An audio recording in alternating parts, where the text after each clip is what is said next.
8,500 रुपयाची order enquiry होती जी तुम्ही कन्वर्ट केली. पहिला ट्रेड जेव्हा झाला तेव्हा काय भावना होती? खूप छान फिलिंग असतो, खूपच छान. म्हणजे I am so sorry, sir पण हे म्हटले त्या दिवशी, करून दाखवलं यार, फार जिद्दी आहेस, करून दाखवलं. तुम्हाला एका स्त्रीची जर्नी दिसेल, तुम्हाला एका व्यवसाय करणाऱ्या स्त्रीची जर्नी दिसेल, पण तुम्हाला खऱ्या अर्थानं बघायचं झालं, खऱ्या अर्थाने सांगायचं झालं तर एका दुर्गेची जर्नी दिसेल.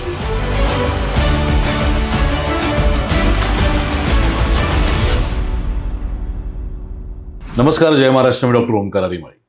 सो आज आपण एका अशा व्यक्तीला भेटणार आहोत की ज्या स्वतः एक व्यावसायिक बनल्या, त्यांच्या मागे त्यांच्याबरोबर त्यांचे पती त्यांना सपोर्ट करायला होते, पण जिद्द आणि मी माझं विश्व उभं करेन हे एक इच्छा, हा एक विचार घेऊन ज्या व्यक्तींनी स्वतःचं पाऊल पुढे टाकलं. ह्यांचे पती स्वतः एक्सपोर्टर होते आणि त्यांनी ठरवलं की मी माझी जर्नी स्वतःची चालेल, मला तुझा सपोर्ट नको आहे, तू फक्त सोबत उभा राहा. ही जर्नी आज आपण जी ऐकणार आहात ही एका अशा व्यक्तीचे की ज्यांचा विश्वास आणि ज्यांचं प्रोसेस फॉलो करण्याची इच्छाशक्ती या गोष्टींच्या बेसिसवरती, आणि सगळ्यात महत्त्वाचं म्हणजे ह्या व्यक्तीचं dedication towards the business. So आजच्या या पॉडकास्टमधनं या आजच्या इंटरव्ह्यूमधनं मला असं वाटतं की तुम्हाला एका स्त्रीची जर्नी दिसेल, तुम्हाला एका व्यवसाय करणाऱ्या स्त्रीची जर्नी दिसेल, पण तुम्हाला खऱ्या अर्थानं बघायचं झालं, खऱ्या अर्थाने सांगायचं झालं तर एका दुर्गेची जर्नी दिसेल. सो ही जर्नी आहे लीना रावळेची. लीना रावळ यांनी उद्यमी महाराष्ट्रासोबत 2024 मे पासून त्यांची जर्नी सुरुवात केली, आणि ती जर्नी त्यांनी जेव्हा सुरुवात केली तेव्हा त्यांच्याबरोबर इतर काही 100 लोकांनी सुरू केली. पण त्यांच्याबरोबर काही लोक असे होते की जे नेगेटिव्ह होते, त्यांच्यावर काही असे लोक होते की जे बोलत होते की शक्य नाही होणार, पॉसिबल होणार नाही.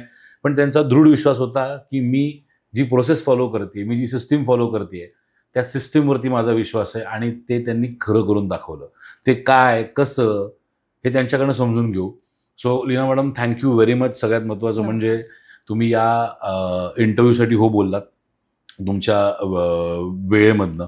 सो मला सगळ्यात पहिलं तर तुमच्याकडनं जाणून घ्यायचं आहे की तुम्हाला रिक्वेस्ट करायची की तुम्ही तुमच्याबद्दल सांगावे. मी सांगणं तुमच्याबद्दल आणि तुम्ही स्वतः सांगणं याच्यात फरक आहे. सो तुमची जर्नी, लाईफची जर्नी काय? सर, मला तिथं खूप छान वाटतंय की मी इथे तुमच्या समोर आहे आणि एक छान मत व्यक्त करायला मिळते मला. सर, मी इंजिनियर आहे, इलेक्ट्रॉनिक्स इंजिनिअरिंगमध्ये माझी डिग्री आहे. त्यानंतर मी जी नोकरी केली मध्ये, त्या नोकऱ्या सगळ्या मेकॅनिकलच्या फील्डमध्ये होत्या. म्हणजे मी मेकॅनिकल इंजिनिअरिंगच्या फील्डमध्ये नोकरी केली आणि बरीच वर्ष नोकरी केल्यानंतर कोरोनाचा काळ आला. म्हणजे मी नोकरीच्याच वृत्तीची की नोकरीच करत होते. मग कोरोनाचा काळ आला. कोरोनानंतर 2020चा कोरोना गेला आणि जेवढे सिनियर्स होते त्या सगळ्यांच्या डोक्यावर तलवारी आल्या की कधीही आमचा जॉब जाईल, भरोसा नाही. तरी मी प्रयत्न केला तो माझा जपून ठेवण्याचा. पण 2021च्या सुरुवातीपासून खटके उडायला सुरुवात झाली आणि माझा जॉब जाईल याच्या. आता मी इतकी सेटल होते त्या जॉबमध्ये की छान चाललंय सगळं, पैसे येत आहेत, सेव्हिंग्ज होत आहेत, घरी सगळं व्यवस्थित आहे. म्हणजे कधीच वाटलं नव्हतं की हा जॉब जाईल, इतका माइंडसेट छान झाला होता. आणि अचानक ती तलवार माझ्यावर पडली की गेलं की तुम्हाला काढलं जाईल. त्यानंतर इतक्या फ्रस्ट्रेशनमध्ये आले मी की काय करणार मी, एवढ्या मोठ्या पगाराची नोकरी ना, आपल्याला सवय लागून जाते ना त्या पगाराचं. मी खूप अडचणीत सापडले आणि मिस्टरांनी मला त्याच छान ऑफर दिली की माझा बिझनेस सेट आहे, तुला काय फक्त जॉईन करायचा आहे बिझनेस, तुला काही करायचं नाही आहे. पण मला कायम, आम्ही दोघं इंडिपेंडेंट होतो ना कायम फायनान्शियली, की माझ्या नोकरीच्या पैशातून काही ठराविक गोष्टी, त्यांचे बिझनेसचे पैसे, आम्ही कायम असं इंडिपेंडेंट राहिलो. तर मला मी ते धजेना करायला 3 महिने मी नुसती रडत होते की काय करू काय नाही. शेवटी मी 3ऱ्या महिन्यात त्याला म्हटलं की बघ, मी तुझा बिझनेस तर नाही जॉईन करणार, पण जे काही तू कन्व्हेयर्स बनवतो, अख्खी सिस्टीम, त्याच्यातला कुठला पार्ट असा आहे का जे मी बनवू शकेन? तू ट्रेनिंग देशील मला, व्यवस्थित मला शिकून मला ट्रेनिंग देशील, मी ते बनवायला सुरुवात करेन. ही सगळं तर तो तयार झाला. आणि मग आम्ही त्या कन्व्हेयर्सचे रोलर्स बनवायला सुरुवात केली. मला प्रॉपर ट्रेनिंग दिलं त्याने की हे रोलर्स असे बनवतात, हे ते खूप बेसिक ट्रेनिंग दिलं. आणि त्यानंतर मी ऑगस्ट 2021ला सुरुवात केली. छोटासा गाळा घेतला सर, एकदम म्हणजे 1 गुंठ्याचा फक्त गाळा होता असा, फर्स्ट फ्लोअरला. त्याच्यात एकच मशीन घेतली, कारण बजेट कमी ना, माहितीच नव्हतं की असं उतरेन कधी. तो मला शेवटपर्यंत हे म्हणत होता की तू माझा बिझनेस जॉईन कर जो सेटल्ड आहे, तुला डायरेक्ट बसायला चेअर मिळणार आहे, पार्टनरशिप कर हवं तर. पण सर ते तुमच्याकडून तो शब्द ऐकला होता ना की छोटंसं का असावं पण ते आपलं असावं राज्य. कुठंतरी होतं ते की नाही आपलंच असावं, जे काही असेल आपलं करूयात. आणि एल्कॉनची सुरुवात झाली. आता एल्कॉन हे नाव ठेवताना पण त्यामागे खूप पुढचा विचार असा होता की एल फॉर लीना माझं इनिशियल, कॉन ठेवताना जसं सरांनी त्यांचं नाव ठेवताना कन्व्हेइंग सोल्युशन ठेवून मोकळे झाले की ते कन्व्हेयर्समध्ये आयुष्यभर करणार आहे. माझा विचार असा होता की एल्कॉन मधला con is not only for conveyors, it is for consumables, it will be for consultancy, it can be for construction also. म्हणजे एल्कॉनवर काहीही आलं तर करेन आता, कारण आता बिझनेसची मेंटॅलिटी सुरू झाली होती ना. त्यामुळे आता खूप विचार फास्ट धावायला लागले होते, हे करायचं ते करायचं. असं करता तर 4 वर्षात डोमेस्टिक बिझनेस खूप छान सेट झाला, कारण आता पॅशन आलं होतं ना. ते ऑर्डर्स छान सुरू झाल्या आणि सर स्वतः माझे पहिले कस्टमर होते, त्यांच्या ऑर्डर्समधून मला मिळायच्या. मग माझे बाहेरचे पण कस्टमर MIDC मध्ये छान सेटल झाले सर. आणि मग जसं जसं यांचा एक्सपोर्ट बघायचे ना, मला असं वाटायचं माझी पण ऑर्डर जावी बाहेर. यांनी मला ऑफर दिली की काय लागतं, एक कागद तर फिरवायचा आहे, माझ्याकडे आली काय ऑर्डर आणि मी तुझ्यावर ढकलली काय, इतकं इझिली होऊन जाईल. पण ती मजा नाही ना, ती मजा नाही त्याच्यात की तुम्ही कसं मिळवताय, तुम्ही कसं फॉरेनच्या बाहेरशी बोलता. आपण त्याच्यावर येऊ, पण त्याच्या आधी मी थोडंसं तुम्हाला अजून मागे घेऊन जातो.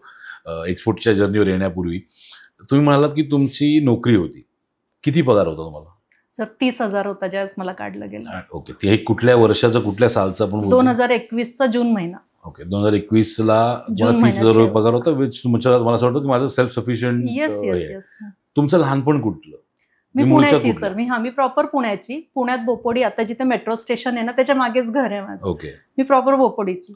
आणि असं एक गरीब घरातली आहे सर, म्हणजे मिडल क्लास पण नाही म्हणणार आपण, गरीबच म्हणणार. मराठी मीडियम खडकीमध्ये आलेगावकर शाळेमध्ये. येस. त्यामुळे आम्ही, आणि जॉईंट फॅमिली, जवळजवळ 22-25 माणसं एका घरात, आजोबा, 4 काका, त्यांची मुलं, एवढं सगळं. त्यामुळे आम्हाला असं कधी पाहिजे आणि मिळालं असं कधीच नाही झालं सर. म्हणजे दिवाळीला कपडे एकदाच यायचे, त्याच्यावरच अख्खं वर्ष काढायचं. वडील काय करायचे तुमचे? सायकलचं दुकान होतं सर चौकात आपलं, पंक्चर वगैरे काढायचे सायकल. आणि आई? आई हाऊसवाईफ. त्यामुळे सुरुवातीपासून घरात एक चांगलं की आई वडील दोघंही शिक्षणाच्या बाबतीत कायम फर्म होते की शिकवायचं पोरांना. आणि आम्ही 3 भाऊ बहीणच शिकलो, बाकी काकांची पोरं वगैरे शिकली नाही, पण आम्ही 3 भाऊ बहीण शिकलो. आणि त्यात पण मी आमच्या राजपूत फॅमिलीतली पहिली मुलगी इंजिनियर झालेली सर. आमच्याकडे 12वी झाली की लग्न करून पाठवून देतात, म्हणजे अगदी घुंगट वगैरे या कॅटेगरीतली मी. ओके. तर सगळ्यांनी प्रेशर टाकलं, आजोबांनी वगैरे, की अरे का शिकवतोयस तिला, झाली 12वी तिची, लग्न करून पाठव, त्रास होईल. पण पप्पा फर्म होते की सगळ्या पोरांमध्ये ही शिकतीये, तिला डोकं आहे, करू दे ना. मग त्यांनी थोडासा सपोर्ट केला, हिंमत केली. त्या काळात पण मला हॉस्टेलला ठेवण्याची डेअरिंग केली. जिथे पोरींना 12वी नंतर लग्न करून हाकलून दिलं जातं एखाद्या घरात, अशाच जॉईंट फॅमिलीमध्ये, तिथे त्यांनी हिंमत करून मला हॉस्टेलला ठेवलं. मुंबईला जे नातेवाईक दामोदर ठाकरसी आहे, SNDT जुहूला, तिथे माझा डिप्लोमा झाला इंजिनिअरिंगचा. त्यानंतर मी पुण्यात आले आणि उरलेली डिग्री पुण्यात कम्प्लीट केली डिप्लोमा नंतर. प्रत्येक वेळेस वाटलं नाही मला हॉस्टेलला, पुण्यात राहूनही मी हॉस्टेलला होते सर. पप्पा एकच म्हणायचे की जॉईंट फॅमिली आहे, जर घरात राहिली तर तू इंजिनियर होणार नाही, कारण आपल्याकडे रोज एवढं 20 लोकांचा स्वयंपाक पाणी आहे. त्यामुळे त्यांनी मला ते इंजिनियर करण्यासाठी खूप मोठा सपोर्ट. कदाचित त्यामुळे तो इंडिपेंडंट विचार करण्याचा हे पण हॉस्टेलचा तो एक प्लस पॉईंट आहे. मी पण हॉस्टेलमध्ये राहिलेलो, माझं लहानपण SSPMS मध्ये गेलेलं आहे. त्यामुळे तो एक इंडिव्हिज्युअलिटी जी क्रिएट करण्याचं हे असतं ते हॉस्टेलमध्ये राहिल्यामुळे येतं. सो तुमचं लग्न झाल्यानंतर सासूरवाडीचं वातावरण कसं होतं, की नोकरी करायला सगळ्यात पहिले सपोर्ट होता का? येस. सरांचं आणि माझं लव्ह मॅरेज होतं, आपण अरेंज करून घेतलं. कारण सर VIT मध्ये इंजिनिअरिंगला होते, आम्ही इंजिनिअरिंगच्या शेवटच्या वर्षातच भेटलो. पण आमच्या दोघांची मतं खूप सारखी होती, अशी की धडपड करणं, काही ना काही नोकऱ्यांसाठी, इथे शोध तिथे शोध असं. मग घरी ज्या स्थळ आलं त्याच घरच्यांनी कबूल केलं, कारण वडिलांना हे कळालं होतं इंजिनियर करून तर टाकले मुलीला. मग लकीली यांचं स्थळ आलं, जुळलं, सगळं मॅच झालं. तर ह्या लोकांनी मला खूप मोकळीक दिली की हा नोकऱ्या करायच्या, घरात नाही बसून राहायचं. सासूरवाडी तुम्हाला सपोर्टिव्ह होती की बाहेर पडा, स्वतःचं अस्तित्व निर्माण करा? त्यानंतर परत तुम्ही जॉब गेला, मग बिझनेस करायचं हे आली. सो जेव्हा तुम्ही तुमचा इंडिव्हिज्युअल बिझनेस चालू केला, आता मी काय होतं ना, मी तुम्हाला काय विचारतो प्रश्न, कारण लोकांना असं वाटतं की एखादी स्त्री बिझनेस करते, तिचा नवरा ऑलरेडी बिझनेस करतोय, म्हणजे काय तिला सगळं आयतच मिळणार आहे, ही युज्युअल माइंडसेट आहे लोकांचा. सो ते कसं होतं की तुम्ही नवऱ्याला सांगताय किंवा मला बिझनेस चालू करायचा आहे, मी तुझ्या बिझनेसमध्ये येणार नाही, मला माझी इंडिव्हिज्युअल एक आयडेंटिटी क्रिएट करायची आहे. सपोर्ट करायला आहेत व्यक्ती, तो आपला प्लस पॉईंट आहे, पण तरीही तुम्हाला तुमचं एक अस्तित्व निर्माण करावं असं वाटलं का? Yes sir. कारण काय होतं? हो ना, म्हणजे काय होतं की सुरुवातीपासून ज्यावेळेस आपण शिकतो ना हे की इंडिपेंडंट राहणं, म्हणजे माझ्या वडिलांनी आम्हाला हे शिकवलं होतं की मरते दम तक बेटा खुद की कमाई खाना, किसी के दम पे नहीं रहना, हे वडिलांचं आमचं शिकवण होती. आता जरी मी मुलगी होते आणि मला माहिती लग्न करून कोणाच्या तरी जीवावर जगायचंच आहे, तरी माझ्या डोक्यात हेच की लग्न झालं तरी आपल्याला स्वतःची कमाई चालूच ठेवायची, काही का असे ना. त्यामुळे ज्यावेळेस यांनी मला, इव्हन आता याच्या आधी थोडं गेलं ना, तर माझी प्रेग्नन्सी आणि माझी डिलिव्हरीच्या काळात ज्यावेळेस मी 3 वर्ष घरात होते ना, मला यांनी घरात बसल्या बसल्या युनिव्हर्सिटीला बीकॉमची ॲडमिशन घेऊन 3 वर्षात बीकॉम पण करून दिलं. म्हणजे मी इंजिनिअरिंग प्लस कॉमर्स ग्रॅज्युएट पण आहे बसल्या बसल्या. आणि त्यानंतर ज्यावेळेस 3 वर्षानंतर वेळ अशी आली की आता मुलगा इंडिपेंडंट आहे, 3 वर्षाचा, शाळेत जाईल, यांनी मला जबरदस्ती बाहेर पडायला लावलं. म्हणे तू घरात बसशील ना, तू वेडी होशील, मला तुझी सवय माहिती आहे. कारण मी घरात आहे ना, हे ऑफिसहून आले की चिडचिड करायची, तू दिवसभर बाहेर असतो, मी एकटीच घरात असते, मी बोर होते. यांना माहिती होतं हे घरात नाही बसणार. त्यामुळे मी नोकरीला त्यावेळेस लगेच लागले. 3 वर्षाचा गॅप घेतला मी डिलिव्हरीनंतर आणि मी नोकरीला लागले. आता ती जी वृत्ती राहते ना की नाही स्वतःचं पाहिजे यार, जे काही असेल स्वतःच पाहिजे, ती वृत्ती मला बिझनेस करायला भाग पडत होती की नको यांच्या बिझनेसमध्ये, उद्याला भांडणं झाली, काही झालं, कुठेही पैशांवरून विषय आला, वेळ सांगून येत नाही तर प्रॉब्लेम होईल. म्हणून मी स्वतःच उभा करायचा विचार केला. म्हणजे एल्कॉन सुरू झाल्यानंतर पहिली मशीन यांनी स्पॉन्सर केली मला, पहिली लेथ मशीन छोटीवाली स्पॉन्सर केली. त्यानंतर त्यांनी मला स्पष्ट सांगितलं ही शेवटची इन्व्हेस्टमेंट, इथून पुढे तू कमवायचं त्या मशीनवरून आणि तू तुझ्या पुढच्या मशीनवर तुला काय घ्यायचं घे. त्यानंतर माझ्या ज्या 6 मशीन झाल्या ना सर, त्या मशीनच्या इन्व्हेस्टमेंटमधून झाल्या. म्हणजे एकच धोरण ठेवलं, कमवायचं आणि परत गुंतवायचं, रिइन्व्हेस्ट करत राहायचं. म्हणजे एक वाक्य तुमच्याच तोंडून ऐकलेलं आहे एका सेशनमध्ये की business is not the game of margin, it's a game of rotation. मी आजही बिझनेसचा पैसा घरात आणत नाही, बिझनेसचा पैसा परत बिझनेसमध्ये, मशीनसाठी सेव्हिंग्स करा, मशीन्स घ्या, रॉ मटेरियल घ्या. त्यामुळे ती वृत्ती हळूहळू वाढत गेली. आधीपासून मनात होतं ते, आणि लकीली संधी छान मिळून गेली. आणि एकदा का ऑर्डर्स मिळायला लागल्या आणि पैसा बँकेत यायला लागला ना की त्याची चटक लागते, कचिंगचा आवाज एकदा आला चटक लागते. मग असं वाटतं नाही सोडायचं आता हे. सो तुम्ही एक्सपोर्ट मध्ये येण्यापूर्वी तुमचा एक्झिस्टिंग बिझनेस किती वर्ष चालू होता? 2021 ते 2024. 2024 पर्यंत मी डोमेस्टिक सेट झाले होते, छान सेट झाले होते. म्हणजे वर्षाला मी 1 CR नाही टच करत, 80-85 लाखातच असते, पण चांगला होता तो फ्लो, पण मला चांगला होता कारण मला दिसत होतं पुढचं सगळं. पण 2024ला ज्यावेळेस मी तुमचे ते 99चे अटेंड केले, म्हणजे खरं सांगते मी एक संडे अटेंड केला आणि माझं समाधान नाही झालं. मी परत दुसऱ्या संडे अटेंड केला. असे मी 3 संडे फक्त 99च अटेंड केले, स्वतःचं समाधान. 4 तासाचं वर्कशॉप. Yes sir. की मला हे करता येईल का नाही, मला हे करता येईल का नाही. म्हणजे कुठेतरी मनात कॉन्शियसनेस की मोठं पाऊल आहे ना हे, की एक्सपोर्टमध्ये उतरायचं आहे आणि ह्यांना विरोध करून उतरायचं आहे की नको मी करते, मला करू दे. जस्ट तिसऱ्यांदा मी डिसिजन घेतलं आणि तिसऱ्या वेळेस मी TTEला ॲडमिशन घेतली, तेव्हा ह्यांना कळालं की करणार. आणि माझं बघून मी त्यांना करायला लावलं, म्हटलं प्लीज TTEला माझ्या सोबत या फक्त. म्हणजे तिथे पण ती भीती की मोठं पाऊल आहे हे, काहीतरी मोठं करायला चालली आहे काहीतरी. आणि त्यावेळेस TTEचं 3 दिवस म्हटलं मी अख्खा दिवस नाही बसू शकणार, एक दडपण आहे, फक्त सोबत चल माझ्या. 3 दिवस त्यांना बसवून ठेवलं. पण त्या 3 दिवसाच्या ह्याच्यात ना एवढा कॉन्फिडन्स आला की तिसऱ्या दिवशी ते सोबत होते, त्यांना माहिती आहे बँकेत जेवढे पैसे होते त्याच्यात मी PMPचं ॲडमिशन घेतलं. तुम्ही जी डाऊन पेमेंट सांगितली ना, बरोबर तेवढे पैसे होते अकाउंटला. मी त्यांना म्हटलं माझं जमेल तेव्हा जमेल, बॅलन्स पेमेंट मी आधी करून घेते. आणि मग हे मला म्हटले तू घेतलंय ना तुझ्या जीवावर, आता तू करणार, आता तुला कुणीही मागे नाही खेचू शकत. मग खरी मजा सुरू झाली सर. मग सो तुम्ही 3 दिवसाचा TTE, आता ज्यांना माहित नाही त्यांना सांगतो, TTE म्हणजे ट्रेन द एक्झिम्प्रेन्योर, आपला जो 3 दिवसाचा एक्सपोर्ट इम्पोर्टचा ट्रेनिंग प्रोग्राम आहे, ज्याला आता ज्यांनी तो केला आहे ते सगळे TTE म्हणतात शॉर्ट फॉर्म म्हणून, बट नाव आहे त्याचं ट्रेन द एक्झिम्प्रेन्योर. सो TTEमध्ये जेव्हा तुम्ही आलात त्या TTEमधनं तुमची टेक होम व्हॅल्यू काय होती? सर TTEला आले तेव्हाच ब्लँक होते बरं का, म्हणजे अगदी रिकामी आले होते, माहीत नव्हतं काय, एवढंच माहिती होतं करायचं काहीतरी. त्या TTEचा पण सिलेबस एवढा छान होता ना की त्या TTEच्या जीवावर पण खूप काही घडू शकलं असतं. म्हणजे मला पर्सनल मेंटरशिप हवी होती, तुम्ही तो अनाऊन्स केला कोर्स म्हणून मी केलाच, प्रश्नच नाही. पण TTEचा सिलेबस एवढा छान डिझाईन केलेला आहे ना त्या 3 दिवसात. ते CHAचे डिटेलिंग सगळे, त्यानंतर buyer finding techniques, product selection, तुम्ही प्रत्येक स्टेटचे प्रॉडक्ट सांगितले होते, आम्ही ते लिहून घेत होतो. या एवढ्या बारीक सारीक गोष्टी होत्या ना की त्याच्यातनं विजनच क्लिअर होत जातं ना आपलं. त्यामुळे माझं विजन क्लिअर होत होतं, कारण मी त्या याच्यावर भरोशावर आले होते ना, करायचं तर आहे पण कशात करायचं. बरं, तुम्ही ज्यावेळेस प्रोडक्ट सिलेक्शन शिकवलं ना, मी एकदम छोटा प्रोडक्ट भीतीने घेतला, बेअरिंग्स. ज्यात माझा प्रोडक्ट खूप छान आहे, यूज आहे, पण ही भीती जमेल का नाही. मग म्हटलं छोटं तरी घेऊन मी बेअरिंग्स घेतल्या सर, आणि बेअरिंग्सवर मी सुरू, कारण मला माहिती आहे माझा अभ्यास झालेलाच आहे. तुमचं वाक्य होतं ना, प्रोडक्ट खूप छान माहिती पाहिजे, मला माहिती आहे बेअरिंग्सवर माझा अभ्यास झालाय. तर त्या TTE मध्ये सगळ्या संकल्पना क्लिअर झाल्या. आणि फक्त मेंटरशिप का, तर हाताशी गुरु पाहिजे होते, की बाबा बोट धरून चालवणार आहेत ना. आपल्याला कॉन्फिडन्स कमी आहे ना, माहिती आहे की कुठेतरी अडकणार आहे आणि एकटं डेअरिंग करतोय सर, म्हणून मी PMP ला आले. सो आता TT झालं, PMPच्या बाबतीत आपण पुढे बोलूच, पण तुमची आत्तापर्यंतची एक्सपोर्टची जर्नी, म्हणजे आपण आता व्हिडिओ शूट करतो ते आपण जून 2025 मध्ये आहोत, म्हणजे ऑलमोस्ट 1 वर्ष 1 महिना कम्प्लीट झालं तुम्ही TT अटेंड करून, बेसिक ट्रेनिंग प्रोग्राम अटेंड करून.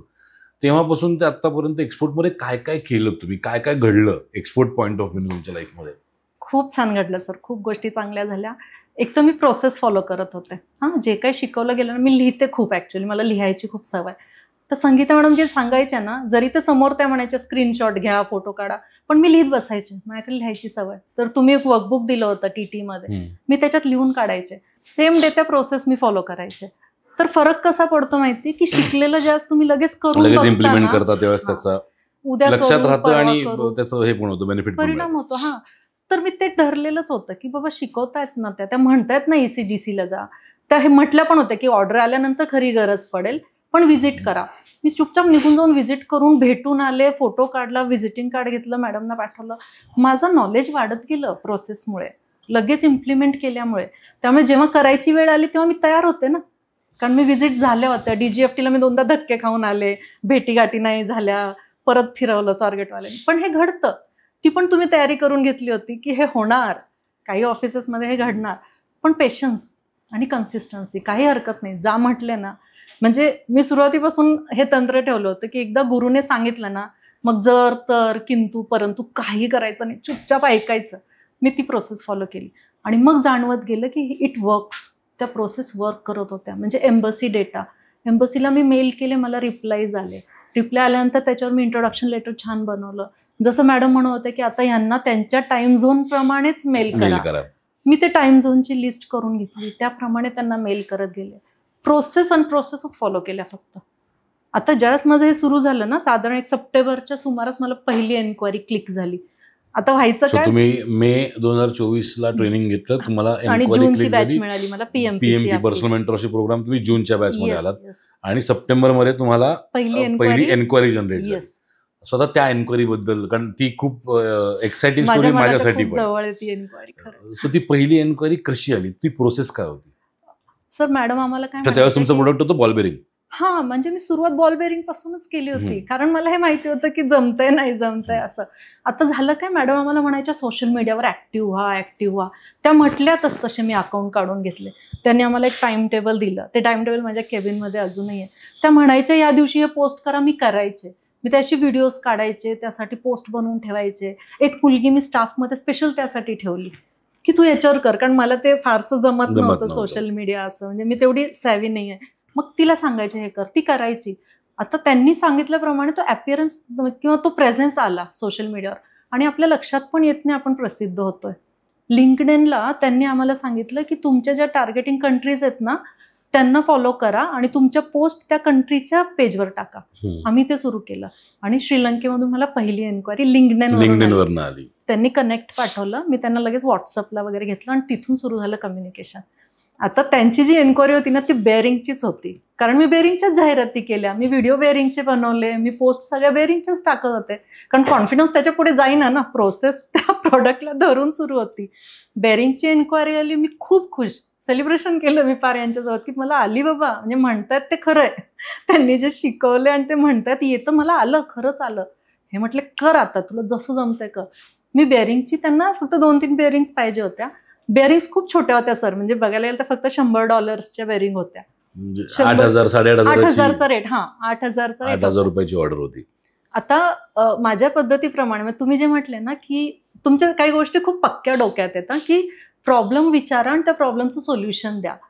मी काय केलं, त्या कस्टमरला फक्त प्रॉब्लेम विचारला की सर कुठे लागणार आहेत बेरिंग ते सांगा, कशासाठी हवं ते सांगा मला. हळूहळू त्याने सांगायला सुरुवात केली. आता तो जो व्यक्ती होता ना तो परचेसवाला होता, मेन माणूस नव्हता, परचेसवाला माझ्याशी कम्युनिकेशनमध्ये.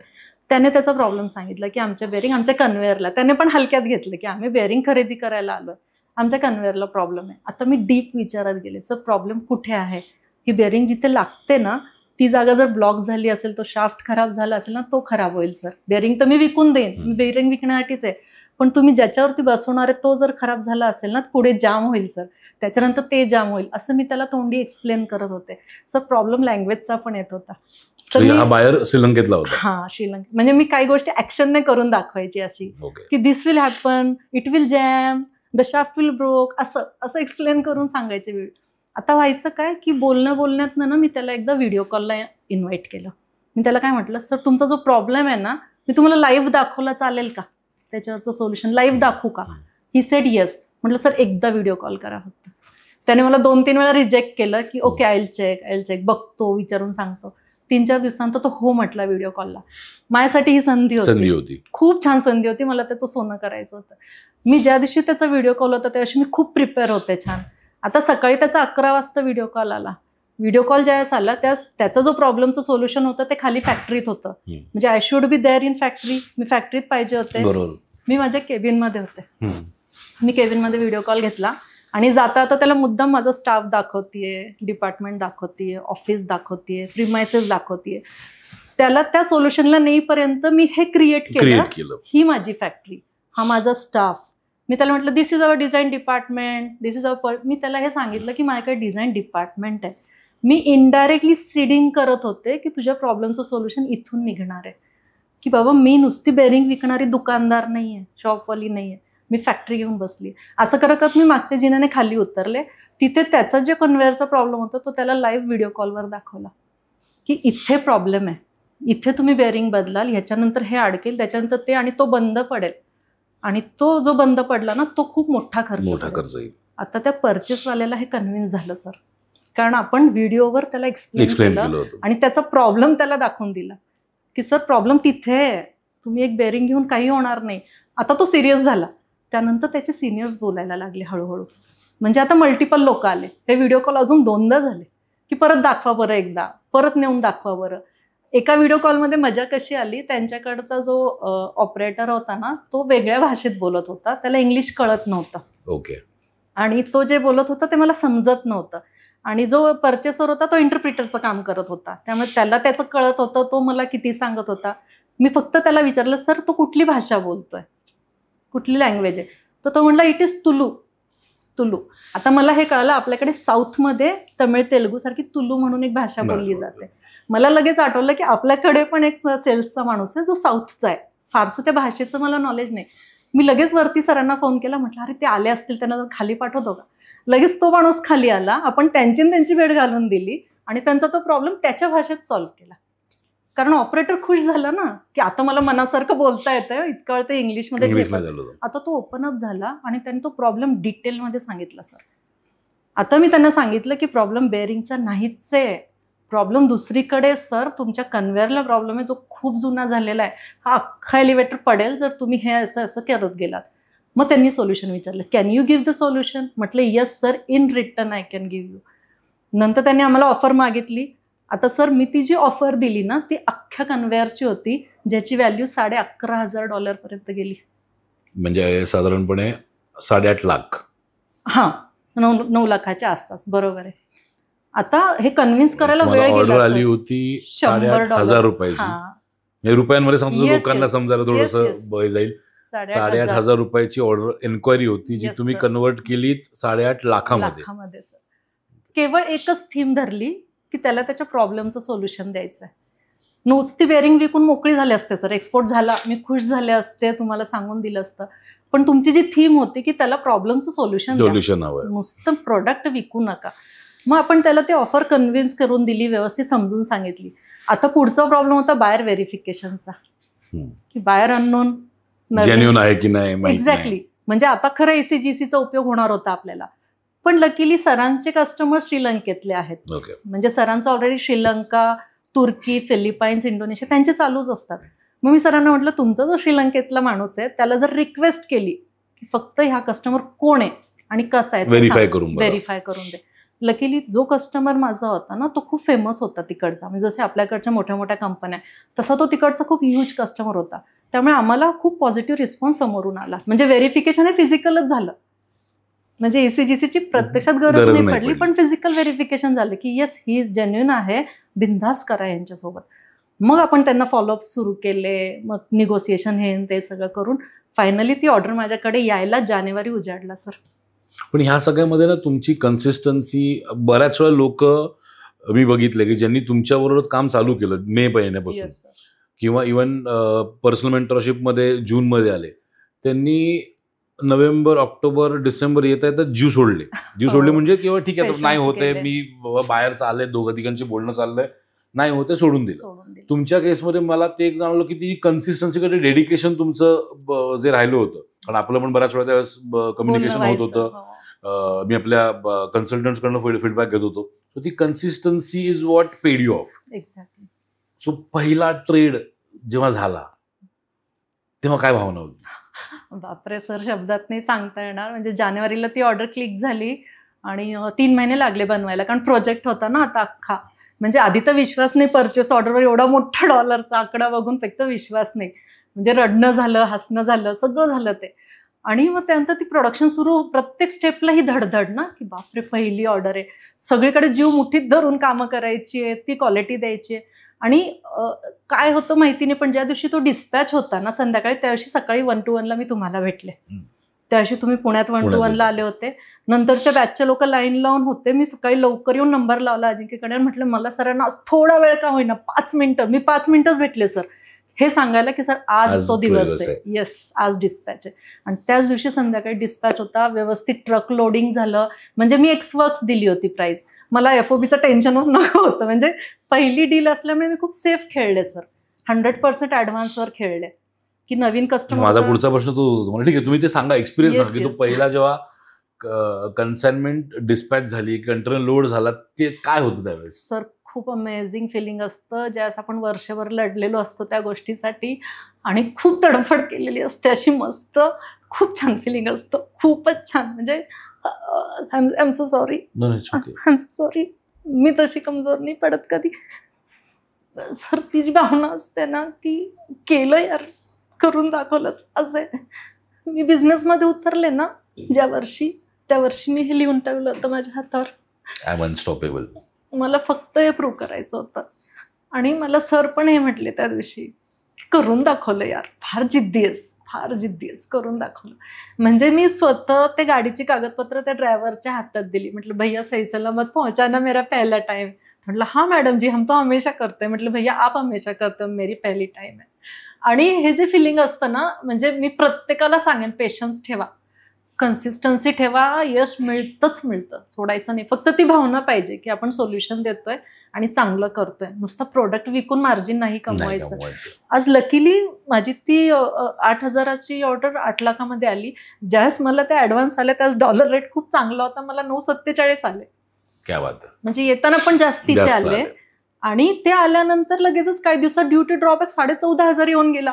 तो तर अजून बोनस की जे ऐकून आहे, फक्त शिकवलं गेलंय आम्हाला येतं वगैरे. किती दिवसात आला तो इन्सेंटिव्ह तुम्हाला? सर 10व्या दिवशी माझ्या याच्यात होता. कारण लोकांचा मला प्रश्न होता की खरंच येतात का गव्हर्नमेंटकडनं पैसे, किती दिवसात येतात? नाही, डॉक्युमेंट्स व्यवस्थित सबमिट करावे लागतात, बस तेवढंच आहे. पैसे येतात गव्हर्नमेंट? येतात ऑफकोर्स येतात. सो जेव्हा तो पहिला ट्रेड झाला त्यावेळेस त्या व्यक्तीची काय भावना होती जो तुम्हाला सांगत होता की तू माझ्याबरोबर ट्रेड कर किंवा माझ्याबरोबर माझ्या बिझनेसमध्ये, म्हणजे तुमच्या मिस्टरांच्या? मॅडम बऱ्याच वेळा सर बोलतात, त्यांच्या हजबंडला, मिस्टरांना सर बोलतात. सो त्यांची काय रिॲक्शन होती? म्हटलं ना, आम्ही दोघंही रडलो. म्हणजे त्यांना असं खूप हे झालं की यार ही प्रोसेस ते मला वर्षभर हेच म्हणत होते, काय प्रोसेस धरून बसली आहे. मी एक छान अनुभव सांगू का याच्यातला, की ज्या CAचे मला समोरून अप्रोच झाला, CAचे त्यांचा होता, कारण मी एक्सवर्क्स रेट केला होता. हां, तर बाहेरचा CAचे मला अप्रोच झाला, त्याने मला प्रोसेस सांगितली, हे करावं लागेल, ते करावं लागेल, ह्याचे एवढे, त्याचे तेवढे, असं त्याने मला जवळ 22,000चा हिशोब दिला. मग मी म्हटलं पोर्ट रजिस्ट्रेशन कशासाठी, मी तर केलेलं आहे, आता त्यावेळेला माझे मिस्टर मला म्हणतात, अगं करून टाक, सीएच्या लोकांच्या नादी नाही लागायचं, करून टाक, तुझा पहिला ट्रेड आहे. म्हटलं 1 मिनिट, मी फक्त प्रोसेस फॉलो करते, माझं झालंय, मला उलट उद्यमीनच करून दिलेलं आहे पोर्ट रजिस्ट्रेशन, माझ्याकडे लेटर आहे, मग मी का पैसे भरणार? मी मेलवर लिहून दिलं, I have port registration and AD code, these are my documents, kindly cancel this charges. Next त्यांना हे कळालं. आता त्यांनी मला जस्ट डिस्पॅच इथून झालं आणि गाडी तिथे पोहोचली, लोडिंग नंतर त्यांचा परत मेल आला की मी फुल कंटेनर लोड दिला होता ना, त्याच्यात बॉक्सेस होते, वुडन बॉक्सेस, तर मध्ये जागा राहिली काहीतरी, कारण फुल कंटेनर लोड होता आणि भरलं नाही गेलं. तर ते म्हटले कंटेनर हल्ल्यामुळे हे डॅमेज होऊ शकतं, याला काही पट्टा लावतो आम्ही, त्याचे 6,000 रुपये वेगळे होतील. आता मी माझ्या प्रॉडक्टवर कॉन्फिडंट, मला माहिती आहे माझा प्रॉडक्ट लोखंड आहे, काच नाही आहे, जी तुटणार नाही, आणि मी पॅकेजिंग खूप छान केलंय. मी फक्त मिस्टरांना एकदा विचारलं, काय वाटतं, हे पट्ट्या बांधल्या आणि जर काही झालं तर ते होतं का? ते मला म्हणे, अगं आपण लोखंड विकतोय आणि जाड थिकनेसचं हे नाही होणार. मी त्या 6,000ला पण रिजेक्ट केलं माझ्या जबाबदारीवर. यांनी मला त्यास पण घाबरवलं की देऊन टाक ना 6,000. सर प्रश्न 6,000चा नव्हता, प्रश्न प्रोसिजरचा होता. जर मला माझ्या प्रॉडक्टवर विश्वास आहे, जर मला शिकवलं गेलं की जे गरजेचं आहे ते फुलफिल करा, मी का ते पट्ट्यांसाठी उगाच पैसे देऊ? आणि मग त्यास मला माझ्या मिस्टरांनी सांगितलं, मी गेल्या 7-8 वर्ष म्हणे ट्रेड करतोय, मी दरवेळेस 20-22 हजार नुसते देऊन टाकतो, दर याला पोर्ट रजिस्ट्रेशन नव्याने करतो, दर याला हे चार्ज लावा, ते चार्ज लावा. मी ऑब्जेक्शनच घेत नाही, केवळ या भीतीमुळे की माझ्या ट्रेडला अडचण नको. तू शिकून आलेली आहेस, त्यामुळे तुझ्यात हा कॉन्फिडन्स की तू सीएचला भिडते आणि मेलवर सांगते की मी नाही देणार हे चार्जेस. सर हा कॉन्फिडन्स अभ्यासामुळे येतो. ट्रेनिंग घेऊन ज्यावेळेस तुम्ही करताना प्रोसेस आणि केलेली असते, अभ्यास केलेला असतो ना, त्यास हा कॉन्फिडन्स येतो. मी सरळ नाही म्हटले, मी फक्त त्यांचे जे काय 2-3 हजार हँडलिंग चार्जेस आहेत फक्त तेवढे दिले सर, आणि माझा पहिला ट्रेड झाला, कसली भांडणं न करता. तर मिस्टरांची ती भावना होती की डेंजरस तू ज्या प्रोसेस शिकली ना, तू अडून राहिली त्याच्यावर. आणि मी शिकले नसल्यामुळे मी दरवेळेस भरत गेलो. तो जो काही खर्च झालाय माझ्या एवढ्या याच्यात ना, तेवढ्यात माझा PMP झाला असता अख्खा. एवढा मी खर्च उगाच केला सीएचच्या नादात, पण तू शिकल्यामुळे. तर तो आनंद एक वेगळाच होता आमच्यासाठी. खूप खूप अमेझिंग होतं ते सगळं sir. It was lovely experience. So हा झाला तुमचा पहिला ट्रेड. त्यानंतर मग प्रोसेस पुढे काय? जसं आम्हाला सांगितलं गेलं होतं की सोशल मीडियावर ऍक्टिव्ह राहा, मी ते बंदच नाही केलं. किंवा पहिला ट्रेड झाला म्हणून संपलं नाही ना, मला तर एक्सपोर्टर म्हणूनच सेट व्हायचं आहे ना लाईफमध्ये. मग माझ्या सोशल मीडियाच्या ॲडव्हर्टाइजमेंट वाढत गेल्या. मी पेड मार्केटिंग सुरू केलं, जसं जसं तुम्ही सांगत होते ना की आता सेट झालंय, तुमचा प्रेझेन्स आलाय, आता पेड मार्केटिंग सुरू करा. मग मी काय केलं, लिंक्डइन मला कळालं की खूप छान आहे प्लॅटफॉर्म माझ्यासाठी. मी तो आउटसोर्स केला आणि प्रोफेशनल लोकांच्या हातात देऊन टाकला. त्यांनी आधी माझं प्रोफाईल खूप छान डिझाईन केलं. म्हणजे हे नवीन कळतं आज अशा काही गोष्टी की आपण करायला गेलो की धडपडतो कुठेतरी, स्टाफला सांगितलं वगैरे. तर प्रोफेशनल लेवलला गेल्यामुळे त्यांनी मला इतकं छान एक्सपोज केलं ना की मला एन्क्वायरीज छान यायला लागल्या. म्हणजे त्यानंतर ना एन्क्वायरीजचा फ्लो रेग्युलर आहे सर, रेग्युलर आहे. आणि सांगते LinkedIn is the best platform. म्हणजे मला तरी लिंक्डइनचा खूप छान उपयोग आहे, कारण प्रोफेशनल लोक आहेत, बाकी कुठलंच फालतू बोलणं नाही, फक्त नॉलेज शेअरिंग होतं आहे. त्याच्यानंतर मला पुढची एन्क्वायरी जेव्हा आली ना, त्या एन्क्वायरीची मजा अशी की मी एम्बसी मेल केले होते, त्याच्यात थायलंड होता, तर मी थायलंडला एम्बसी मेल केले होते, त्यास त्यांचा डेटा पण आला होता. त्यानंतर पूर्ण वर्ष गेल्यानंतर थायलंडची स्पेशल एन्क्वायरी माझ्या मेल आयडीवर आली, ऑफिशियल मेल आयडीवर एम्बसीकडून. ओके. थायलंडच्या एम्बसीने एल्कॉन सोल्युशनच्या मेलवर ऑफिशियल एन्क्वायरी टाकली की तुमचा जो HSN कोड तुम्ही दिलाय ना, त्याला सूट करणारे 3 बायर आहेत आमच्याकडे. त्यांनी 3 बायर मला माझ्या HSNला सूट करणारे दिले. म्हणजे एम्बसीला पाठवल्याचा फायदा हा, एम्बसी तो डेटा अपडेट करते तुमच्याकडे, त्यांच्याकडे तुमचा मेल आयडी जातो रेकॉर्डला आणि ते लक्षात ठेवतात. लोकांचं ते एक असतं की एम्बसी मेल काय, एम्बसी डेटावर काही होत नाही, एम्बसी डेटावर होत नाही. पण माझ्याकडनं मी आता हे एम्बसी ज्यांना माहित नसेल, मी 99 रुपयामध्ये जे बायर फाइंडिंगची प्रोसेस सांगतो, त्यात एम्बसी हा एक त्यातला फॅक्टर आहे, त्यातनं पण बाहेर मिळतात. सो जे ट्रेडिशनल पद्धती आहेत, सो तुम्हाला एम्बसी कडनं नंतर मग बायर झाले, मग तिकडनं पुढे. मग आता त्या बायरशी माझं कम्युनिकेशन, आता अनुभव आला ना आपल्याला पहिल्या याच्यातनं, आता माझे कम्युनिकेशन सुरू झाले. एकीकडून दुसरीकडून मला बायर्स याच्यातनं मिळतच होते, लिंक्डइनच्या प्लॅटफॉर्मवरून वगैरे. मी फिओला कनेक्ट झाले, मी चेंबर्सला कनेक्ट झाले, तुम्ही जसे सांगत होते. RCMC माझी इंजिनिअरिंगची ऑलरेडी होती, त्यांच्या थ्रू पण एन्क्वायरीज छान येतात, ते बायर्स देतात चांगले चांगले. म्हणजे हे घडतं. त्यांनी मला एक्झिबिशनमध्ये पण स्टॉल ऑफर केला EEPCने. माझा बजेट थोडासा तोकडा पडला म्हणून मी नाही जाऊ शकले, पण EEPC खूप छान सपोर्ट करतं. गरज काय, फक्त जाऊन बोललं पाहिजे आणि ओळखी करायला पाहिजे. EEPC ज्यांना माहिती नाहीये, EEPC म्हणजे इंजिनिअरिंग एक्सपोर्ट प्रमोशन काउन्सिल, प्रत्येक इंडस्ट्रीच्या आपल्या एक अथॉरिटी असतात. जसं ॲग्रिकल्चरसाठी अपेड आहे, मरीनसाठी एमपेड आहे, तसं इंजिनिअरिंगसाठी EEPC आहे, जे तुम्हाला तुमच्या एक्सपोर्टमध्ये वाढण्यासाठी हेल्प करतात. गव्हर्नमेंटकडनं बेसिकली सपोर्ट केला जातो. सो पुढे जर्नी काय झाली तुमची? आणि हे घडलं म्हणजे तिकडच्या लोकांनी पण एन्क्वायरीज छान दिल्या, त्यामुळे माझे आता ऑफर्स देणं सुरूच झालं होतं. मी आता बॅक टू बॅक इन्क्वायरीजला अटेंड करत होते, मला येतच होते. म्हणजे मी USA ऑफर केले, थायलंडचं ऑफर केले. थायलंडच्या 3 बायरमध्ये 2 बायर्सचं माझं म्हणजे हे झालं, फेल झालं, कारण बजेटच्या बाहेरच्या एन्क्वायरीज होत्या. त्यांनी विचारताना सांगितलं की 100 CRचं तुमचा टर्नओव्हर पाहिजे. मी कमी होते म्हणून ते रिजेक्ट झाल्या. पण तिसरी जी होती ना, त्यांनी एन्क्वायरी अशी दिली की आमचा जो बायर आहे तो सिंगापूरमध्ये बसलाय आणि त्याची जी सिस्टीम द्यायची ती फिलिपाईन्सला द्यायची. म्हणजे कनेक्शन्स हे कसे मिळाले तर थायलंडच्या एम्बसीकडनं मिळालं, बायर सिंगापूरचा आणि डिलिव्हरी तुम्हाला फिलिपिन्सला द्यायची. एक्झॅक्टली. म्हणजे हे अगदीच विचित्र वाटतं आपल्याला, एखाद्याला विश्वास नाही बसणार असं सांगितलं, बट इट हॅपन्स. हे होत होतं. म्हणजे मी ह्यांच्याशी पण बोलले, यांच्यासोबत परत ते निगोसिएशन, त्याच पेशन्सने मी परत व्हिडिओ कॉलचीच टेक्निक यूज केली. म्हणजे मला ही थीम आता कळाली आहे की मी प्रोजेक्ट इंडस्ट्रीमध्ये ना, इंजिनिअरिंगमध्ये दाखवावं लागतं. नुसतं तोंडी सांगून त्यांना इमॅजिन नाही होत. मग मी परत तेच टेक्निक यूज केली की सर मला व्हिडिओ कॉल करा, मी तुम्हाला सोल्युशन दाखवते. लकीली फॅक्टरी असल्यामुळे आणि फॅक्टरीमध्ये कामं चालूच असतात ना काही ना काही, त्यामुळे मी बरोबर त्यांना ज्यावेळेस माझ्याकडे तोच काम चालू असेल त्यावेळेस त्यांना व्हिडिओ कॉलला अटेंड करायला होते, त्यांना ते लाईव्ह दाखवते. आणि यावेळेस लँग्वेजचा प्रॉब्लेम नाही आला, कारण आपण सेफ लँग्वेजमध्ये कम्युनिकेट करत होतो. सेम मेथडमध्ये मी त्यांना ऑफर केली, निगोशिएट झालं. आणि यावेळेसची जी ऑर्डर होती ती $17,500 होती. 14 लाखावर जातं, 14.75. हां, त्यामुळे ती अजून थोडीशी मोठी ऑर्डर. आता ती ऑर्डर आता सुरू आहे, ती जुलै एंडला डिस्पॅच प्लॅनिंगमध्ये आहे. त्यांचा आता या वेळेस 70% ऍडव्हान्स आणि 30% मी म्हटलं डिस्पॅचच्या वेळेस देऊन टाकायचं. मी परत ती रिस्क नाही. म्हणजे 100% तुम्हाला बिफोर डिलिव्हरी, बिफोर डिस्पॅच मिळणार आहे. आता सर या केसमध्ये पण आपण कसं कम्युनिकेट करतो एवढंच फक्त महत्वाचं, की असं नाही. म्हणजे आमच्याच ग्रुपमधले काही जण म्हणतात मिळत नाही ऍडव्हान्स बिडव्हान्स, इंजिनिअरिंगला कुठं ऍडव्हान्स. पण तुम्ही जर कन्व्हिन्स केलं ना की सर मी जे देतीये ना ते तुमचं कॅपिटल आयटम आहे, ते आयटम तुम्ही सारखं घेणार नाही आपल्याकडून, त्यामुळे तुम्हाला वन टाइम ती इन्व्हेस्टमेंट करावीच लागेल. बरं, तुम्हाला आफ्टर सेल सर्व्हिसची आपण गॅरंटी देतोय, तुम्हाला मी लाईफ लॉंग सपोर्ट देणार आहे, व्हिडिओ कॉलवर, ऑनलाईन, सगळं जे काय असेल.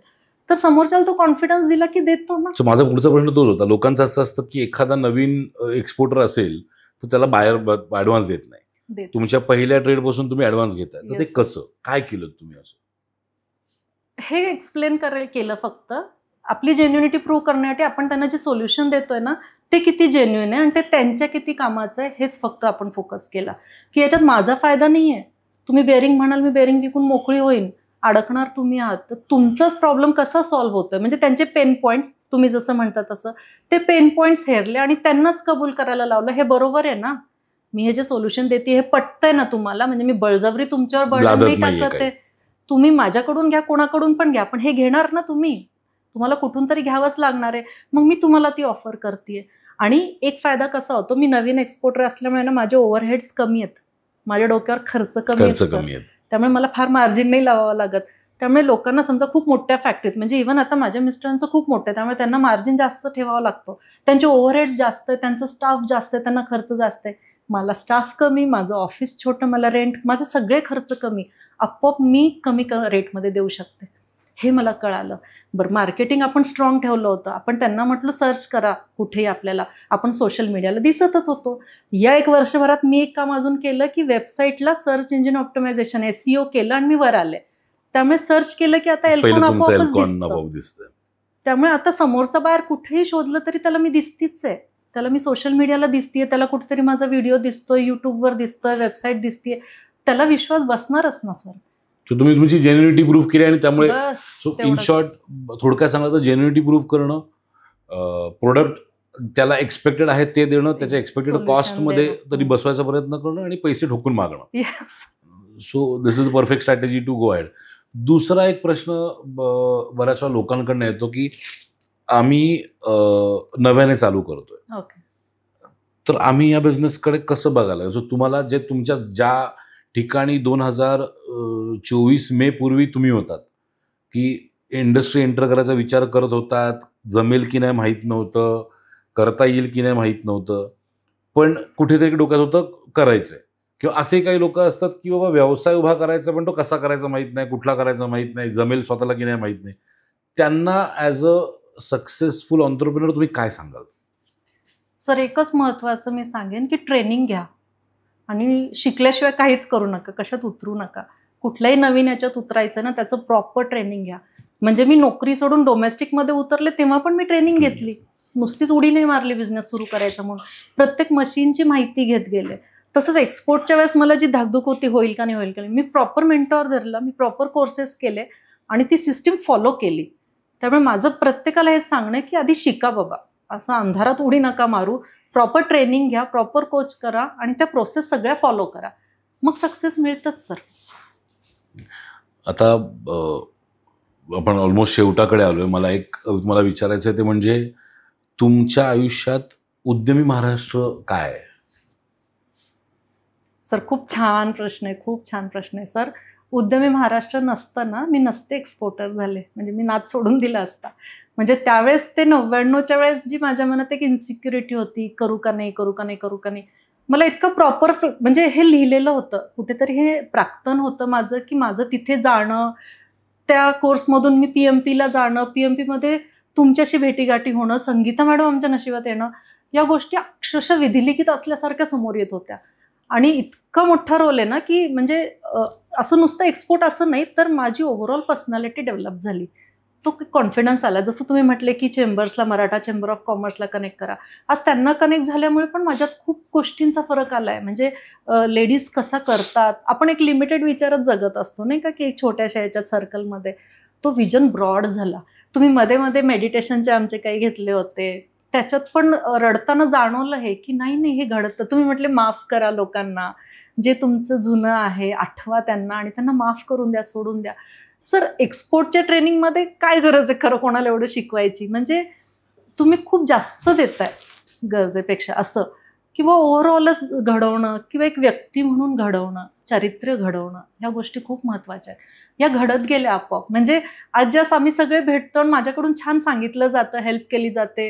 तुम्ही ज्यास आज तुम्ही किंवा बाकी पण कोचेस ज्यास माझं नाव सांगतात त्यांच्या बॅचमध्ये, लोक मला कनेक्ट होतात फोनवर, मॅडम एकदा भेटायला येऊ का, एकदा फोनवर बोलू का, बोलून असं म्हणतात की तुम्ही ओंकार सरांसारखंच बोलता, तुम्ही छान बोलता. सर हे फिलिंग खूप छान. तुम्ही संस्कार करताय, तुम्ही घडवताय, तुम्ही एक अख्खी पिढी घडवताय अशी की जे दुसऱ्यांना मदत करायला कायम तयार होतील. त्यामुळे आज आमच्यात ही भावना आहे की देत राहायचं, सगळं आपल्याकडे परत येणार. स्ट्रेंजर सिक्रेटच्या शेवटच्या 10 मिनिटात हे आहे. मी नेहमी सांगते माझ्या पोरांना, आपण शेवटच्या 10 मिनिटात हेच आहे की तुम्ही द्या, ते कुठल्या ना कुठल्या मार्गाने तुमच्याकडे येणार. माझ्याकडे येत आहे सर, माझ्याकडे येत आहेत, मला खूप छान लोक कनेक्ट होत आहेत, खूप ब्लेसिंग्स मिळत आहेत. त्यामुळे मी त्या निगेटिव्हिटी सोडून देते. जे कोणी मला असं काहीतरी बोलत असतं मी विसरून जाते, माफ करते त्यांना मोठ्या मनाने की जाऊ, जेवढी बुद्धी तेवढं बोलतील. पण संस्कार झाले, एक व्यक्ती म्हणून मी खूप छान घडली. खूप छान फिलिंग आहे. Thank you so much. थँक्यू. तर शेवटच्या प्रश्नावर येण्यापूर्वी मी श्रीनिवास सरांना बोलवू इच्छितो. कारण मला एक एक्झिस्टिंग एक्सपोर्टर जो व्यवसाय करत होता एक्सपोर्टचा, आणि एक तुम्ही ज्या नवीन आल्यात, ज्या ट्रेनिंग घेऊन पुढे गेलात. श्रीनिवास सरांनी आय थिंक कोणाकडे ट्रेनिंग घेतलं नव्हतं. सो त्या दोन्हीमधला डिफरन्स मला त्यांच्याकडे समजून घ्यायचा आहे. सो त्यांना बोलूया आपण. जो श्रीनिवास सर, तुम्हाला या इंटरव्ह्यूमध्ये बोलवण्याचं मेजर कारण असं आहे की असं कायम होतं बाहेर की एक नवरा यशस्वी आहे म्हणून बायको यशस्वी झाली. आणि मला माहिती आहे मॅडमकडनं सांगण्यात आलं की त्यांची जर्नी त्यांनी इंडिव्हिज्युअल केली, तुमची जर्नी तुम्ही इंडिव्हिज्युअल करत होता. तुम्ही त्यांना ऑफर केलं की तू माझा व्यवसाय येऊन जॉईन कर, पण त्यांनी त्यांची इंडिव्हिज्युअलिटी जपली. सो आणि ह्याच्यामध्ये पण तुमचं मोठं योगदान आहे मी म्हणेन. कारण बऱ्याच वेळा असं होतं की म्हणजे आपण अभिमान चित्रपट बघितलाय सगळ्यांनीच, की तिथे सेम इंडस्ट्रीमध्ये नवरा बायको दोघंही काम करतायत, बायको एंटर करते, ती जरा पुढे गेली की नवऱ्याला जेलसी होते आणि समाजात बघायला मिळतं. सो सगळ्यात पहिलं तर तुम्हाला थँक्यू बोलायचं मला की तुम्ही ते धैर्य दाखवलं की मी तर वाढतोय, माझ्यावर माझी बायको पण वाढणं गरजेचं आहे. So thank you very much for that. पण माझं तुम्हाला बोलण्याचं इंटेन्शन थोडंसं वेगळं होतं की तुम्ही जर्नी चालू केली, तुमची इंडिव्हिज्युअल एक्सपोर्टची जर्नी चालू केली, तुम्ही धडपडत करत शिकत व्यवसाय केलात, उभा केलात, एक विश्व उभं केलं. आणि त्यानंतर मॅडमनी पण सुरू केलं, पण त्यांनी एक ट्रेनिंग प्रोसेस फॉलो करत गेलं आणि आय थिंक त्या ट्रेनिंगमध्ये पण तुम्ही त्यांच्या बरोबर होतात. सो त्याच्यामध्ये तुम्हाला काय फरक जाणवला की तुम्ही स्वतः जे अचीव्ह केलं? सो तुम्हाला मला विचारतो, तुम्ही बिझनेस चालू केल्यानंतर तुमचा पहिला एक्सपोर्ट व्हायला किती दिवस लागले? मी 2018 मध्ये बिझनेस सुरू केला आणि 2018 मध्येच मला ॲक्च्युली थर्मॅक्स थ्रू अपॉर्च्युनिटी मिळाली होती. ओके. त्यांनी एक एक्सपोर्टची ऑर्डर छोटीशी मला दिली, पण त्याच्यात काय झालं की मी पोर्ट रजिस्ट्रेशन वगैरे केलं, सगळं केलं. 2018 नंतर 19ला मला बऱ्याच अपॉर्च्युनिटीज मिळायला लागल्या, छोट्या छोट्याच मिळत होत्या ऑर्डर्स. पण त्याच्यात काय होत होतं की मला काही त्याच्यातली एक्सपोर्ट बिझनेसची माहितीच नव्हती. डोमेस्टिकमध्ये व्यवस्थित मला सगळं माहिती होतं, कारण मी जे जॉब केले होते ते सगळे डोमेस्टिक बिझनेस करणाऱ्या कंपन्यांमध्येच केले होते. एक्सपोर्टमधले कुठलीच कंपनी नव्हती. तर मला एक्सपोर्टची प्रोसिजर ॲज सच काहीच माहिती नव्हती. पण अपॉर्च्युनिटी येते, अपॉर्च्युनिटी घ्यायची म्हणून मी सगळं घेत होतो त्या तशा अपॉर्च्युनिटीज. पण त्यात काय झालं की बऱ्याच वेळेस कोणीतरी सांगितलं, अरे तुझं पोर्ट रजिस्ट्रेशन करायचं आहे. मग मी पहिल्यांदा केलं. दुसऱ्यांदा परत, अरे नाही तुमचा त्या एजन्सीकडे, आमच्याकडे नाही आहे तुमचं KYC, तर तुम्हाला पुन्हा करावं लागेल. हे डॉक्युमेंट नाही आहे, मग ह्याचे हे पैसे द्यावं लागेल. मग फ्युमिगेशनच नाही केलं तुम्ही, त्याचे हे पैसे द्यावं लागेल. ह्या कंट्रीसाठी हे असं लागतं, ह्याचे तुमचे इनकम्प्लीट आहे डॉक्युमेंटेशन. मग जर करायचं असेल तर 4 दिवसांनी कंटेनर जाणार आहे, तुमचं ते डॉक्युमेंटेशन करायला तुम्हाला परत अजून 10 दिवस किंवा 15 दिवस जातील, तर त्याचे तुम्ही एवढे पैसे द्या. मग आम्ही घाबरवण्याची कामं झाली. म्हणजे बऱ्याच ठिकाण घाबरवण्याचे कामं झाले. आणि माझ्या ऑर्डर ज्या आहेत त्या काही लाखांमध्ये होत्या, 2 लाख, 5 लाख, 10 लाख. तर त्याच्यासाठी मला असं वाटायचं की ठीक आहे ना, 5-10 हजार रुपये मागतायत तर देऊन टाका, पटकन संपवून टाका विषय. असं मी बऱ्याच वेळेस विषयच संपवत गेलो. पण नंतर जेव्हा लीनानी तुमचा क्लास जॉईन केला, उद्यमी महाराष्ट्र जॉईन केलं, तेव्हा ती मला म्हटली की तोपर्यंत माझे ॲक्च्युली मला वाटतं एक 20 कन्साइनमेंट झाले होते ऑलरेडी. पण त्याच्यानंतर मला ठीक आहे, ते सगळं मला रेफरन्स मिळाले होते, माझं ते बंद झालं होतं. पण जेव्हा TTE केलं, मी आणि लीनाने एक साथच केलं, तर तेव्हाही मी ह्याच ॲटिट्यूडमध्ये होतो की मला तर सगळं येतं, मला काही शिकण्यासारखं नाही आहे ह्याच्यात. मग तिने म्हटली की ठीक आहे, तू तर लिहिणार नाही ना, मी लिहिते सगळं जे काय लिहायचं आहे ते. तर जेव्हा तुम्ही सांगितलं की तुम्हाला जर शिकायचं असेल तर एम्प्टी ग्लास होऊन बसा, पण माझ्यामध्ये तर तो ग्लासच एम्प्टी होईना. कारण मला हे कॉन्फिडन्स की मी तर एक्सपोर्ट केलेले आहेत भरपूर. मग जसं जसं शिकत गेलो, 3 दिवस जसे जसे आपले गेले, त्याच्यातनं मला कळालं की नाही, आपण कुठेतरी चुकलोय बरं का, आपण कुठेतरी पैसे वाया घालवलेत. मग ठीक आहे, तोपर्यंत माझा बिझनेस बराच सेटल्ड झाला होता. मी 20-21 करोडचा बिझनेस करत होतो, त्यामुळे तो लॉस आता मला लहान वाटतोय.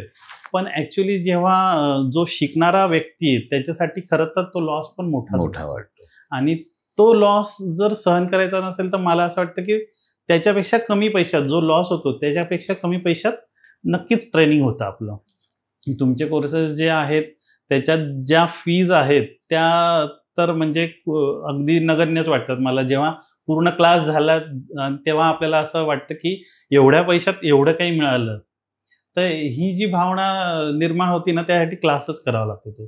ते कोचिंगच म्हणजे ते ट्रेनिंगच घ्यावं लागतं. आणि नंतर जेव्हा लीनानी तिचं एक्सपोर्ट सुरू झालं, तिला पहिली ऑर्डर ग्रॅब झाली, त्याच्यानंतर ती पण पोर्ट रजिस्ट्रेशन जेव्हा प्रोसिजर चालू झाली तेव्हा तिने त्या CAची सांगितलं सगळं ते काय झालं ते, पुन्हा तुम्हाला असं करावं लागेल. तिने ठामपणे नाही म्हटली, मी करणार नाही, मी केलेलं ऑलरेडी उद्यमी महाराष्ट्रामध्ये मी असं केलेलं आहे आणि मला हे माहिती, हे एकदाच करावं लागतं, हे नंतर करावं लागत नाही. हे ती ठामपणे उभी. मी म्हटलं ठीक आहे ना, 6,000च मागते, 8,000च मागते, ठीक आहे ना, देऊन टाक, संपवून टाकतो विषय. नाही मी करणार नाही, मी देणारच नाही. प्रश्न त्याचा नाहीये, एथिक्सचा आहे, ह्याचा आहे, त्याचा आहे. ती लढली, 2 दिवस झालं आणि कन्साइनमेंट विदाऊट एक्स्ट्रा पैसे देता तिला प्रोसिजर माहिती असल्यामुळे, प्रोसिजर व्यवस्थित माहिती होती तिला. मला प्रोसिजर माहिती नव्हती. मी टक्के टोनपे खात सगळे पैसे जे ते म्हणजे वायाच घालवले म्हणावं लागेल आता त्याला. सो कसं वाटतं की आपण ज्या व्यवसायामध्ये आहोत त्या व्यवसायामध्ये आपल्या मागणं येऊन आपली अर्धांगिनी तोच व्यवसाय स्वतःच्या जीवावर उभा करते? ॲक्च्युली मी तर नेहमीच तिच्याबद्दल प्राऊडच फील करतो, कारण तिच्यामध्ये बऱ्याच असे काही गट्स आहेत की जे तिला थोडंसं पुश केलं की ठीक आहे, जा, ठीक आहे, कर तू, मी आहे. एवढं जरी म्हटलं की ती करते. आणि तिला मी बऱ्याच वेळेस हा शब्द पण वापरतो की तू सगळीकडे लढ, तू समर्थ आहेस आणि जिथे तुला प्रॉब्लेम आला तिथे मी तुझ्या पाठीशी आहे. जे स्वामी समर्थांचं वाक्य आहे, तेच फक्त मी थोडंसं वेगळ्या प्रकारे सांगतो तिला की तू समर्थ आहेस, तू लढ, तुला करता येईल. जिथे प्रॉब्लेम येईल तिथे मग मी तुझ्या पाठीशी येईल. आणि ती करते. ती वर्थ जे काही मी पैसे इन्व्हेस्ट करतो, तिने मला जेव्हा उद्यमी महाराष्ट्राचे कोर्सेस केले तेव्हा म्हटली, ही मी तुझे पैसे वाया जाऊ देणार नाही. याचं मी तुला वर्थ करून दाखवलं आणि ती करून दाखवलं. सो तुम्हाला एक लक्षात येत आहे का, की घरातल्या प्रत्येक स्त्रीला फक्त कोणतरी एक व्यक्ती हवा असतो जो तिला सांगेल तू लढ, मी बरोबर आहे. त्या स्त्रीला पैशापेक्षा त्या पाठीवरच्या थापेची गरज असते. तिला कोणीतरी हे दर्शवून देण्याची गरज असते की मी आहे तुझ्यासोबत. ती तिचं कर्तृत्व स्वतः घडवेल. तुम्ही जर तुमच्या घरात पत्नी असेल, आई असेल, बहीण असेल, मुलगी असेल, जिला स्वतःचा व्यवसाय उभा करायचा असेल, तर फक्त सोबत राहा, उभे करा, त्यांच्या सोबतीला उभे राहा. बाकी त्यांचा मार्ग ते स्वतः करत जातील. आणि ज्या महिला हा इंटरव्ह्यू बघतायत, मला तुम्हाला स्पेसिफिक सांगायचं आहे की तुमची जर्नी तुम्हालाच पुढे न्यावी लागेल. मी एक कायम वाक्य बोलतो की तुमची पालखी तुम्हालाच व्हावी लागेल. तुम्ही अपेक्षा कराल की नवरा येऊन माझी पालखी वाहून नेईल, तर सॉरी टू से, पण खांद्यावरती जाते ती तिरडी दुसऱ्याच्या, आणि स्वतःची पालखी स्वतःलाच व्हावी लागेल. त्यामुळे जर तुम्ही एक गृहिणी आहात, स्टुडंट आहात, पण महिला आहे म्हणून मी व्यवसाय कसा करू, तर मी तुम्हाला आठवत असेल की या इंटरव्ह्यूच्या या व्हिडिओच्या सुरुवातीलाच बोललो होतो की आपल्यासोबत एक दुर्गा आहे. त्याचं कारण हे आहे की तिच्याकडे सगळं असताना देखील लीना मॅडमनी त्यांचं विश्व स्वतः उभं केलं, त्या स्वतः करतायत. सो सगळ्यांना ज्यांच्या घरात एखादी स्त्री आहे, ज्यांना असं वाटतंय की आपण सपोर्ट करणं गरजेचं आहे आणि मनात कुठेतरी किंतु परंतु असेल, त्यावेळेस श्रीनिवास रावल या माणसाच्या चेहऱ्यासमोर आणा की त्यांनी सपोर्ट केला, तो माणूस सोबतीला उभा राहिला, म्हणून एक महिला घडू शकली. म्हणून म्हणजे त्यांच्यामध्ये स्किल्स नव्हते अशातला भाग नव्हता, पण तू कर, मी आहे बरोबर, हे सांगण्यासाठी पण खूप मोठं गट्स लागतात. नाहीतर अनेक महिला मी बघितल्यात की ज्यांच्यात गुण होते, ज्यांच्यात कला होती, ज्यांच्यात स्किल्स होते, पण फक्त घरातल्या त्या पुरुषांनी मी तुझ्यासोबत आहे बोलला नाही म्हणून ते करू शकला नाही. Coming back to you madam, खूप छान वाटलं गप्पा ऐकून, गप्पा तुमच्यावर मारून तुमची फॅक्टरी पूर्ण बघितली. सो जाण्यापूर्वी एक शेवटचा प्रश्न विचारायचा जो माझ्या स्वार्थाचा आहे. कारण बऱ्याच वेळा असं असतं ना की आपण एखादं सीड लावल्यानंतर आपण बघत असतो की किती मोठं झालंय, किती मोठं झालंय, किती मोठं झालंय, त्याला फळं कशी येत आहेत. सो तो एक स्वार्थाचा प्रश्न असा आहे की तुमच्यासाठी डॉक्टर ओमकार हरिमळी कोण आहे? सर, एका शब्दात सांगेन, प्रेरणा. You are my inspiration. म्हणजे तुम्हाला गुरु केलं, त्याच्यानंतर एवढे चेंजेस लाईफमध्ये छान घडत गेले ना, की जसं मी मागे म्हटलं की तुम्ही संस्कार घडवताय. तुम्ही नुसती एक एक्सपोर्टर नाही घडवली, म्हणजे नुसती एक उद्योजिका नाही घडवली, तुम्ही एक संस्कारी स्त्री घडवली आता, की जी कोणालाही मदत करायला तयार आहे. तिच्यासारख्या अनेक स्त्रियांना ती आता हेल्प करायला तयार आहे. हे सोपं नसतं, म्हणजे हे समोरच्याच्या आतमध्ये टाकणं हे सोपं नसतं. तुम्ही ते करून दाखवलं, त्यामुळे तुम्ही गुरु आहात माझे. You are my inspiration. Thank you so much. आणि सगळ्यात महत्त्वाचं सांगायचं झालं म्हणजे लीना मॅडमनी स्वतःचा एक्सपोर्टचा बिझनेस चालू केला. आता ते अनेक महिलांना मदत करतायत त्यांचं विश्व उभं करण्यासाठी. सो ही भावना खूप महत्त्वाची की मला मिळालं ते मी माझ्याकडेच ठेवेन, यापेक्षा मला माझं मिळालंय, मी माझी जर्नी सुरू केली. आता इतर अनेक महिला आहेत ज्यांना याची गरज नाही. तुम्ही फ्री ऑफ कॉस्ट ते काम करताय. वेबिनार्स घेते मी, फ्री ऑफ कॉस्ट वेबिनार्स घेतात, सेमिनार्स घेतात महिलांना ऊर्जा देण्यासाठी. सो समाजाला परत देणं पण गरजेचं आहे. आणि विश्वास ठेवा, ज्या दिवशी तुम्ही समाजाला परत द्यायला चालू कराल ना, नियती तुम्हाला काही पटीने जास्त देईल. हे मी माझ्या अनुभवावरनं सांगतोय. त्यामुळे ती देण्याची भावना प्रत्येकाने ठेवणं गरजेचं आहे. आजच्या या इंटरव्ह्यूमधनं, आजच्या या पॉडकास्टमधनं मला जे शिकायला मिळालं, मी जे अनुभवलं, तो अनुभव माझा एक होता, ते म्हणजे एक स्त्री जर तिने ठरवलं तर ती आयुष्यात काही करू शकते. एक स्त्री जिच्याकडे सगळं आहे, पण त्या स्त्रीनी तिच्या जिद्दीवरती एक विश्व उभं केलं. पण सगळ्यात महत्त्वाचं, एक स्त्री जिचा आपण बऱ्याच वेळा बोलतो की माझ्याकडे माइंडसेट नव्हता, माझ्याकडे सपोर्ट नव्हता, माझ्याकडे मानसिकता नव्हती. मॅडमनी सुरुवातीलाच सांगितलं की माझा जन्म एका सामान्य कुटुंबात झाला होता. वडील सायकल रिपेअरिंगचे काम करायचे, तिकडनं नोकरीला लागले. सो ज्या महिला नोकरी करतायत, तुम्हाला असं वाटलं की माझ्याकडे तो माइंडसेट नाही आहे, माइंडसेट डेव्हलप करता येतो. गरज असते तो एक निर्णय घेण्याची. या आजच्या कहाणीमधनं, आजच्या स्टोरीमधनं मला ती निर्णय घेण्याची गरज किती महत्वाची आहे ती समजली. तुम्ही या पूर्ण व्हिडिओमधनं, पूर्ण या इंटरव्ह्यूमधनं काय तुमचं टेक होम व्हॅल्यू काय ते प्लीज कमेंट बॉक्समध्ये सांगा. आणि त्याचबरोबर पुढचे जे पॉडकास्ट होतील, पुढचे जे सक्सेस स्टोरीज होतील, त्यांना काय प्रश्न विचारावे हे पण सांगा. माझ्याकडनं ज्यांनी ट्रेनिंग घेतलंय, मग ते माझे पर्सनल मेंटरशिप प्रोग्रामचे मेंटीज असतील किंवा अगदी टी मधनं असतील, त्या प्रत्येकाच्या, आणि ज्यांचे ट्रेड झालेत, ज्यांनी व्यवसाय उभा केला, फक्त एक्सपोर्टमध्ये नाही, लोकल बिझनेसमध्ये पण, त्यांच्या मी घरी जाऊन, त्यांच्या ठिकाणी जाऊन मी त्यांच्यावर गप्पा मारण्याचा प्रयत्न करतोय. सो हा प्रयत्न तुम्हाला कसं वाटतं ते सांगा. पण सगळ्यात महत्त्वाचं, तुम्ही काय शिकलात या व्हिडिओमधनं नक्की सांगा. भेटूया पुढच्या व्हिडिओमध्ये. धन्यवाद. जय महाराष्ट्र, जय शिवराय.